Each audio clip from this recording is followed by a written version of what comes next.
Saludar con enorme cariño, gusto, después del ataque de risa, que ya también no fui al viaje. Ay, mi querido Fernando Figueroa, eres parte del equipo. ¿Qué tal, Fernanda? Y arrancamos con una historia que dan ganas de veras de meter un par de nalgadas, un par de manazos y decir, estate en paz, los límites. Y vienes a platicarnos, eres psicoanalista, del síndrome del emperador. ¿Qué es el síndrome del emperador? ¿Es el niño qué? Es un trastorno, es un conjunto de síntomas y signos que se han estado aglutinando desde hace varios años y que hasta ahora tienen un nombre en particular. En realidad es trastorno narcisista severo de la personalidad con rasgo megalómano. De Sascuas. eso es de lo que estamos hablando. Fer, se oye horrible eso. Es horrible. Una bomba. Una verdadera bomba. Detrás de la historia que narraste hace unos momentos, a mí me toca ver cuando son adultos. Y estos adultos se convierten en cosas tan extrañas, tan abrumadoras, que a veces las familias no alcanzan a comprenderlo, terminan con suicidios verdaderamente sorprendentes, al grado de fraguar cómo se van a suicidar con una escopeta poniéndose en la boca, Pero qué esto barbaridad, en la Fer. habitación de sus hijas mayores, en presencia de la familia, contra una pared para tener que lavar los sesos después Ay, por la Fer. hija. Todo esto que te cuento que parece una exageración es parte de uno de los tantos casos que he tenido que tratar en función de estos herederos del trastorno que siendo niños como rebeldes incontenibles se convierten en adultos verdaderamente de película de terror.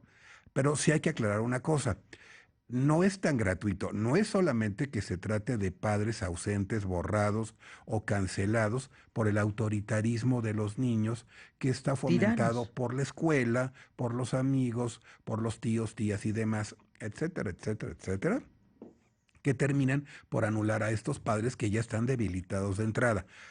Estamos hablando de niños y niñas que tienen trastorno explosivo intermitente o trastorno deficitario de la atención o trastorno disocial o psicosis infantil o dismorfofobia infantil. Pero, a ver, Fer, ¿todo eso es por mala educación No. o por no educarlos? No, lamentablemente no. Son formas de psicosis infantiles para las cuales no tenemos una explicación congruente.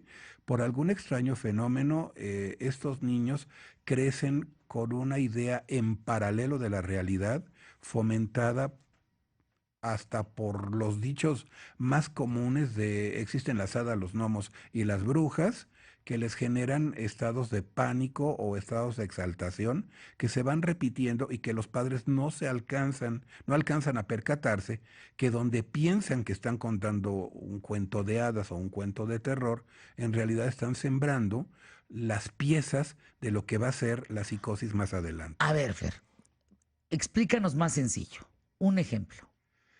Un ejemplo, uno de los ejemplos que a mí me gusta más, el niño o la niña que estando en una reunión con sus padres y sus demás primitos y primitas, llega una tía, que es la tía simpática que pesa 250 kilos y que tiene una simpatía que verdaderamente arrasa al público.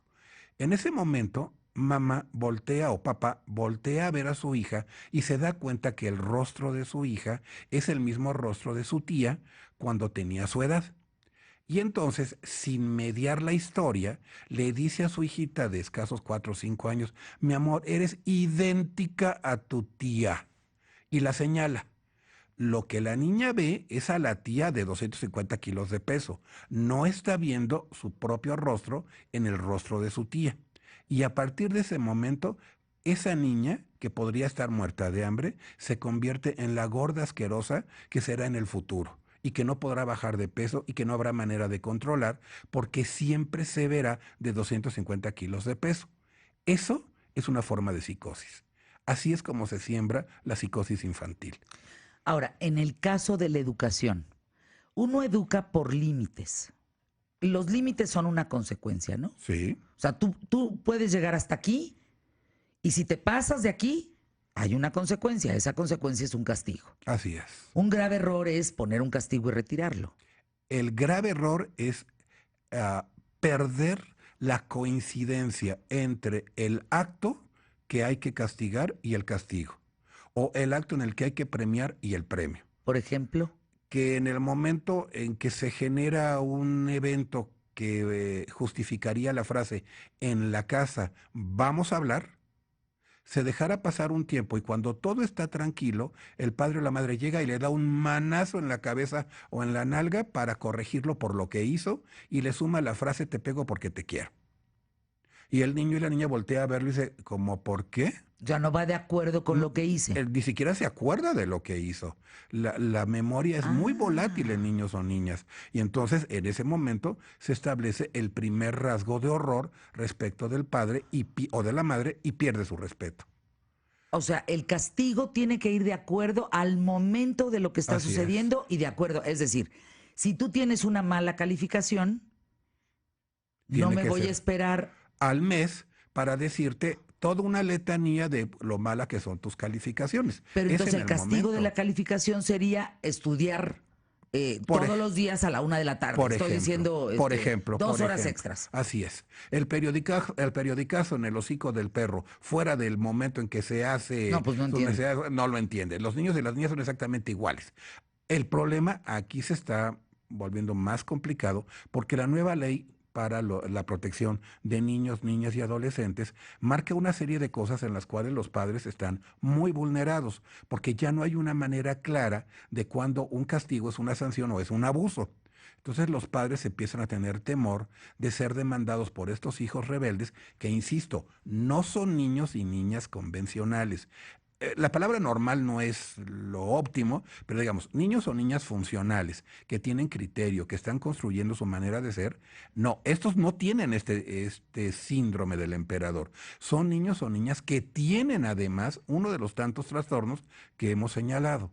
Y sobre ese es que se construye esta personalidad autoritaria. Debo decir, el síndrome emperador se está socializando en Europa. En México, como muchas cosas, por decreto no existía. Eran simplemente niños o niñas caprichudas y rebeldes a los que había que castigar o no, dependiendo si se iban a traumar para el resto de sus miserables vidas o no. Pero Fer, ¿dónde está ahora sí que dónde está el límite? ¿Dónde está la frontera en ser un niño maleducado o ser un niño esto que no tiene límites y que entonces es un tirano o acaba dominando a sus padres porque los padres son débiles? Justamente ahí ¿O son esto el síndrome del emperador? Justamente ahí donde los padres tienen que cumplir el papel de educadores desde el principio. Lamentablemente las actividades, necesidades y demás exigencias contemporáneas han hecho que los padres estén en vidas paralelas y como ya no tenemos nanas, entonces no es posible que los niños o niñas reciban los límites que las nanas daban. Tus nanas, las mías, fueron quienes se encargaron de muchos de los límites que nosotros tenemos, por lo cual somos de las últimas generaciones en vías de extinción que tenemos esa serie de principios. Estas nuevas generaciones no tienen nadie que les marque los límites, porque ni siquiera todos los mecanismos electrónicos les permiten ver esos límites. Porque los videojuegos ya no tienen límites, además. Esa es otra cosa que no quería tocar, pero bueno, el consumo excesivo y continuo de videojuegos termina por esfumar los probables límites éticos, morales. Bueno, la vida y la muerte no tienen No tiene límites, sentido. simplemente vuelves a Así empezar el es, juego. exactamente. Que muchos de los comerciales, muchos de los promocionales para el cuidado de automovilistas tienen ese contenido, ¿no? En la vida real no hay vidas extras. En la vida real sí hay límites. En la vida real sí hay un otro que interactúa con nosotros y que puede verse afectado por los actos o las repercusiones de nuestros actos cuando no tenemos esos límites. Pero ¿en qué momento? Yo decía al principio del programa que aquí estabas escuchándolo, Fer, y junto con ustedes. Si nosotros nos hubiéramos puesto rejegos así con nuestros papás, pues un manotazo y se acabó, una nalgada, Así es. o peor, una mirada, ¿eh? Exacto. Una mirada y se acabó, tú no te metes con la autoridad. Sí. ¿En qué momento se ha confundido o se ha perdido esa autoridad de los padres? ¿Son amigos o qué? Exactamente. En el momento en que las psicologías de circo o las psicologías de carnaval empezaron a señalar esta idea fuera de toda proporción de convertirse en amigos de los hijos, ahí se empezaron a esfumar los límites y sobre todo la autoridad paterna-materna, que aunque no sea connatural a la especie, es connatural a la manera de vivir en sociedad.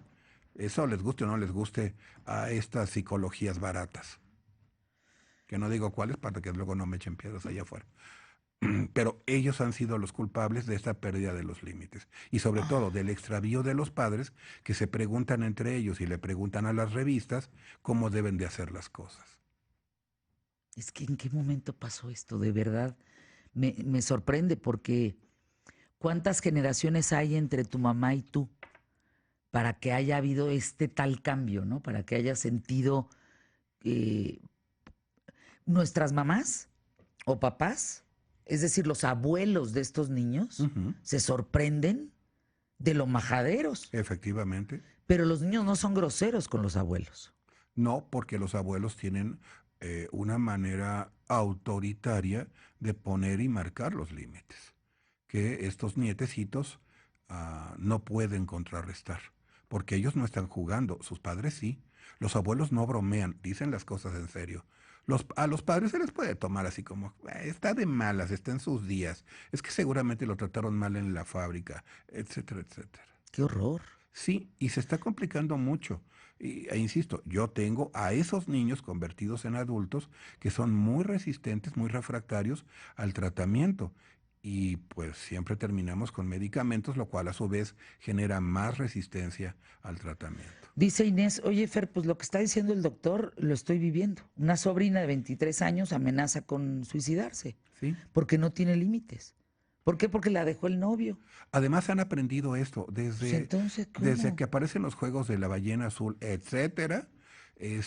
La frase de me voy a suicidar como una amenaza da excelentes resultados.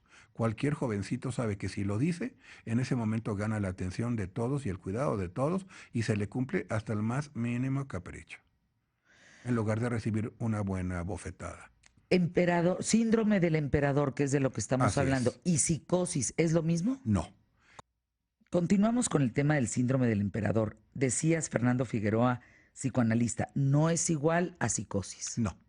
No, el síndrome es un conjunto de expresiones patológicas de enfermedad fragmentada que puede tomar pedacerías de una serie de otros trastornos propiamente dichos y que se aglutinan bajo el cobijo de padres que han sido cancelados sistemáticamente en su presencia verbal o física dentro del periodo crítico de los 3 a los 8 años. Ese es el periodo en el que se construye la personalidad tal y como la conocemos, que es el famoso tránsito por el Edipo, por el complejo de Edipo. Ahí es donde se establecen los límites verbales, porque los límites de los que estamos hablando, que parecen como muy físicos, en realidad están construidos a partir de la forma en la que le hablamos a los hijos o a los niños mayores o menores. Es decir, la palabra es la que establece el límite. No es el castigo, no es la reprimenda, no es las rutinas castrenses dentro de casa, de aquí se levanta con la diana y se duermen con el toque de queda. No, no es eso. Es la manera con la firmeza y claridad con la cual damos las instrucciones a los niños. O sea, el rollo no sirve. El rollo no sirve.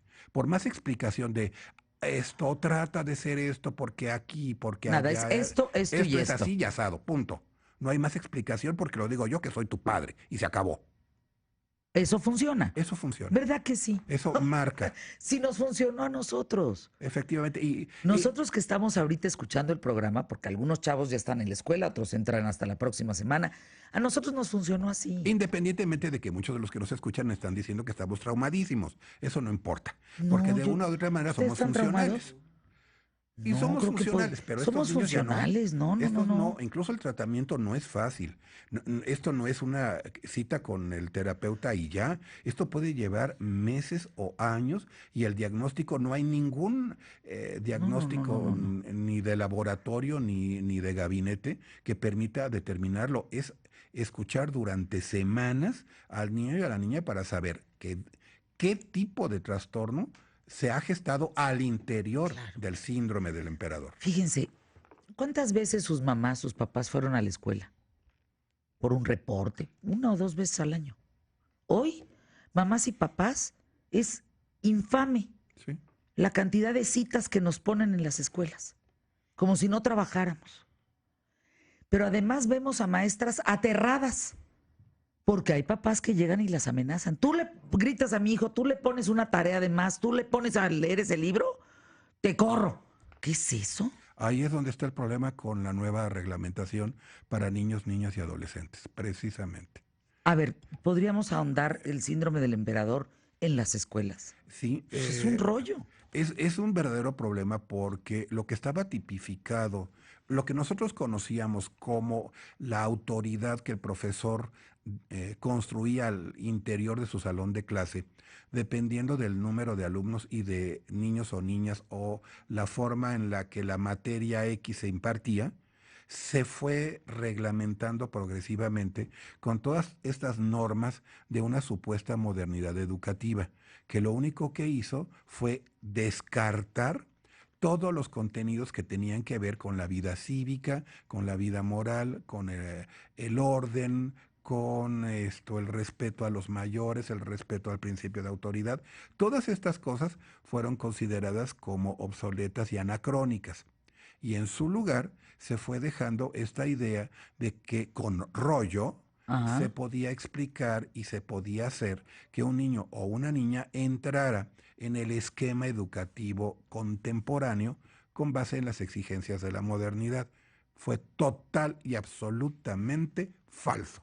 Y lo único que creó fue la ruina de los contenidos que permitían una individuación conveniente y una capacidad para socializar que fuese realmente incluyente, tolerante y demás cerezas de pastel que no han servido para nada. El tema también, Fernando Figueroa, es la falta también de credibilidad en las instituciones, Sí, la falta de autoridad de las instituciones. sí, que van de la mano de la caída de la credibilidad. En el momento en que las instituciones Triste, cara. se vulneraron con una serie de persecuciones de delitos que todos sabíamos que se generaban al interior de las instituciones, pero que se hacía de la vista gorda y eso mantenía el orden y la autoridad, al irse vulnerando a profesores que resultaron verdaderos delincuentes, a directores que resultaron verdaderos estafadores, a Claro, maestras que resultaron claro. verdaderas, ahí se acabó la autoridad. Eh, Me costaría mucho trabajo y creo que nadie podría precisar en dónde estaba la línea que permitía cierto tipo de abusos y en dónde se perdía esa tolerancia al abuso. Es decir, una profesora que está que fue adiestrada para el manejo de cierto tipo de niños, voy a decir funcionales, la nueva reglamentación educativa le pide que trabaje con niños con capacidades diferentes, para la cual no fue adiestrada. No, Y no, aunque se no diga lo que saben. se diga, no se puede mezclar agua con aceite.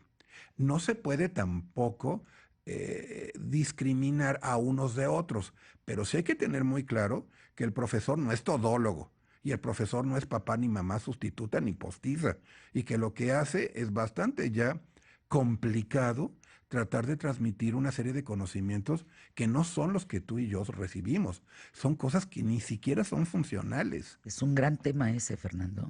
Es un gran tema.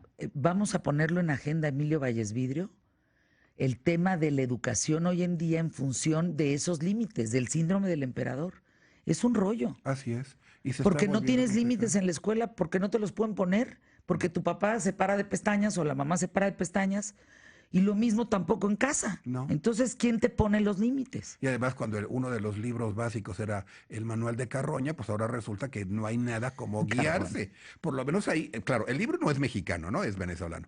Pero al menos ahí nos guiaba de qué había que hacer al caminar en la banqueta con la pareja, el respeto a los mayores, todo esto que parecía totalmente neoporfiriano, absurdo y Bueno, eran contrarrevolucionario, límites. era lo que daba los límites. Dice Claudio, cuando yo le pedía un por qué a mi mamá, siempre me contestaba, porque soy tu madre y punto. Digo, nunca me pareció una buena respuesta, dice. No, pues ¿a quién? Pero era. Sí. Recuerdo un diálogo con mi papá. ¿Puedo ir? No. ¿Por qué no? Porque no quiero. ¿Y por qué no quieres? Pues porque no se me da la gana. ¿Ah? ¿Y por qué no se te da la gana? Pues porque no quiero.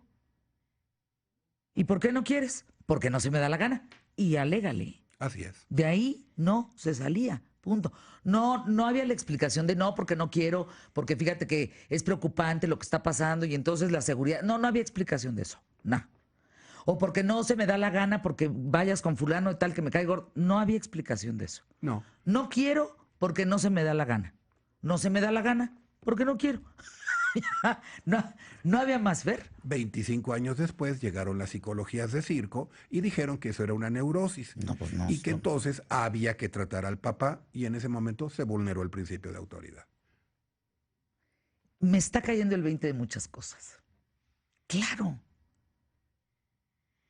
Jamás le hablaría a mis papás como por momentos me hablan a mí.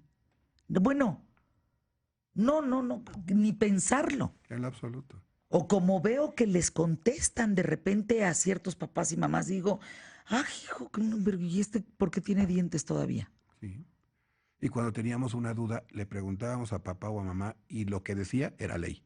Si se equivocaban o me hacían Era equivocarme, ley. era ley. Autoridad y respeto. Bases fundamentales, dice aquí el filosófago, en la crianza de la familia. Lo demás es retórica.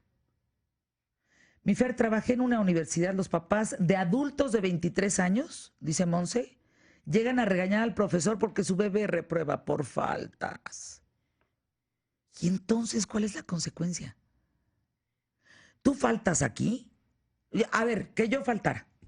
No, pues me mandan al cuerno. No, pues así tiene que ser. Pero volvemos al punto. Se convierte ahora en una neurosis y el que está mal es el que intenta inculcar la puntualidad en cualquier jovencito o jovencita. Porque los padres son los primeros en ser impuntuales y no respetar el tiempo de los demás. Bueno, pues ahí la información. Fer Figueroa, 5604-9848. No, 5604-9848. no esperen milagros, porque No, pero sí puedes ayudar. no, sí, No, pero el milagros problema es no. que llega con esta idea de que con un par de electroshocks o con una buena frase célebre va a resolverse el problema. No, perdón, eso hace rato que no funciona. Unas cubetadas de agua fría y verás que se te para de los límites. No, ¿cómo? Sí, no. Hay buenos métodos de tortura medievales que no se pueden aplicar como antes. Pero bueno, esos buenos tiempos ya pasaron.